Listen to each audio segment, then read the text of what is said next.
Moving on to the West Coast as the exodus from San Francisco continues because of things like this. A local reporter sharing this video of thieves stealing tens of thousands in merchandise from a downtown Fendi store.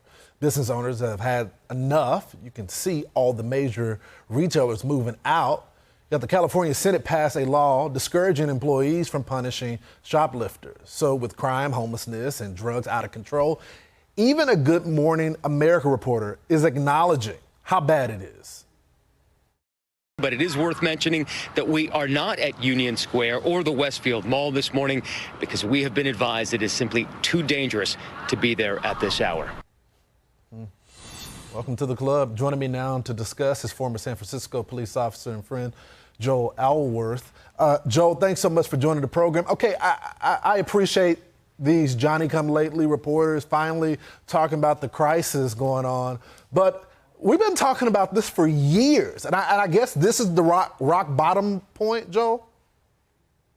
Yeah, haven't we been talking about this for years? I mean, you and I just discussed the terrible propositions like Prop 47 that led to incentivizing criminals to do these crimes. And then you had radical DAs like Chesa Boudin and George Gascon, who really just allowed criminals to run rampant and run wild. On top of Mayor London Breed and many of the politicians in San Francisco limiting the police from doing their job with restrictive policies. And so you have an apathetic police department who's really unable to control the crime or even enforce it because nothing happens.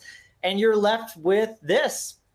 You know, Joel, I was just watching this interview that Governor Newsom did with Sean Hannity, and it's clear that even the governor doesn't feel like there's a problem.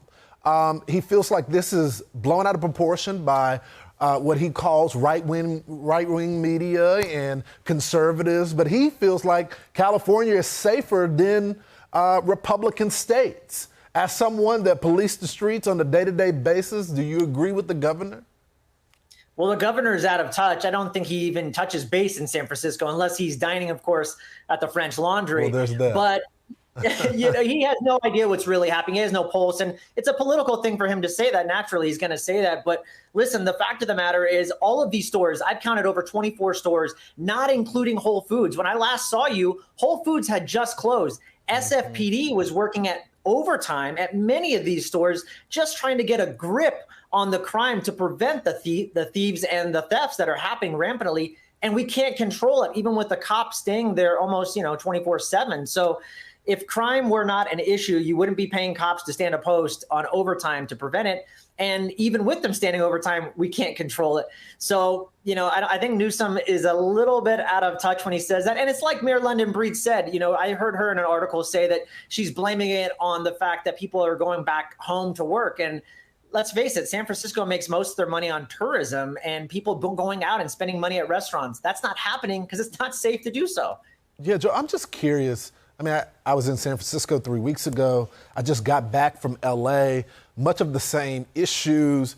How do we turn it around? Is it just strictly policing? Is it punishing people for the action? Is the homeless individuals that are on the street doing this? I mean, how do we attack this problem?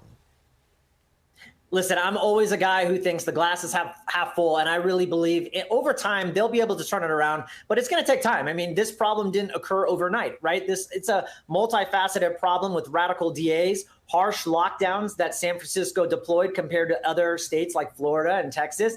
You've got the homelessness and the drugs that were incentivized by crimes being very lackadaisical, being very lax. So it's just going to take time. I think we need to incentivize business owners and people to come and spend money in San Francisco. And you're not going to do that when it's not safe. Police staffing is at an all-time low. The police officers need to be empowered. And again, like you said, we are not going to arrest our way out of this problem. It's going to be a multifaceted approach, and it's just going to take time. Yeah. What's the use of arresting these people if the DA is just going to allow them to be right back on the street? It just doesn't make any sense. Joel, thanks so much for joining the program. Hey, Sean Hannity here. Hey, click here to subscribe to Fox News YouTube page and catch our hottest interviews and most compelling analysis.